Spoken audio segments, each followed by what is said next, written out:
Today, the Supreme Court did hear arguments about restricting access to the widely used abortion pill Mifepristone. And some of the justices who voted to overturn Roe v. Wade challenged those opposing the FDA's actions to broaden access to the pill. Joining us now, CBS News' Shawna Mizelle and Aaron Navarro.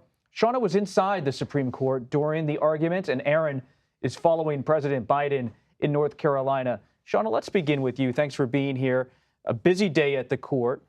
Reproductive rights at the fore of the national political discussion and, of course, the legal front.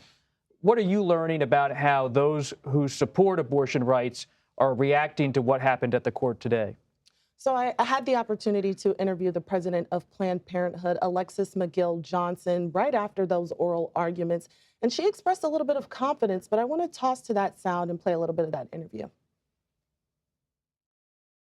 I did feel good leaving, right? I did feel like that, obviously standing as a cornerstone of American jurisprudence. And so if they were really struggling with that question to find a harm and to really question, I think, whether or not the remedy was overly broad that they were arguing for on the plaintiff side, it did feel good that they had kind of gotten that logic and they were really willing to dismiss that. I say that, and then I also say this is the same court that gave us Dobbs. So, Bob, confidence with the caveat, obviously highlighting that these are the same justices that, determined that Dobbs decision overturning Roe versus Wade. And what were your impressions, Shawna, from that conversation, but as well as being there at the court? Being in the room, you had Justice Amy Coney Barrett really honing in on the standing that they were seeking to bring this case on. Were these doctors able to cite any specific examples of harm? And they really weren't able to. So a lot of these arguments today focused on standing. They really didn't even get to the merits of the argument, whether the FDA acted correctly in rolling back those regulations. As this was playing out here in Washington, Aaron, you've been with President Biden, covering him on the campaign trail. How are voters responding to his message on abortion rights, as well as to his campaign more broadly? Well, it's a key issue. And just from talking to the voters that attended this White House official side event, marked as remarks about health care, about the Affordable Care Act, I asked them about North Carolina. This is a state that Democrats are looking to play in. It's a state that Trump won by just over 1 percentage point in 2020. Take a listen to what these voters had to tell me.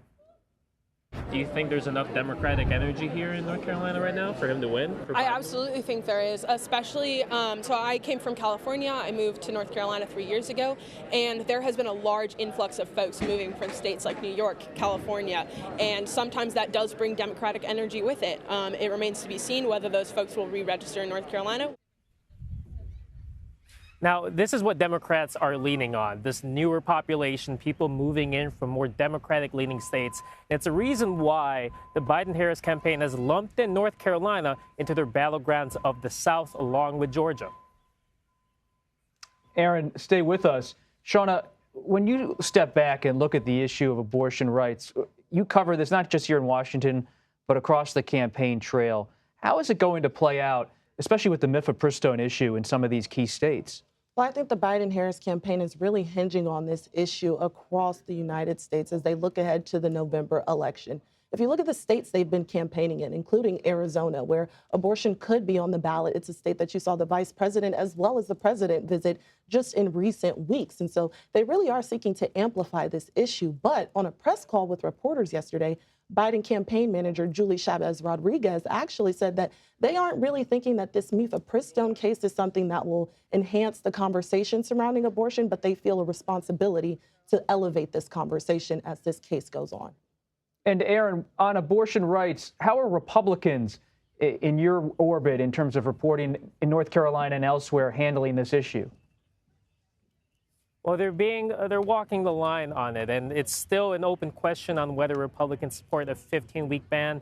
We've heard Trump talk about how he wants to find a compromise, and we've seen Democrats in the Biden-Harris campaign say there's no room for compromise when it comes to a national abortion ban. So Republicans are still figuring out their message a little bit. That's why we haven't seen Mark Robinson, the controversial gubernatorial candidate here in North Carolina, speak about it much since clinching the nomination, knowing that he does have to appeal to those moderate suburban voters. Shawna Mizelle, Aaron Navarro on the road, thank you so much for your report.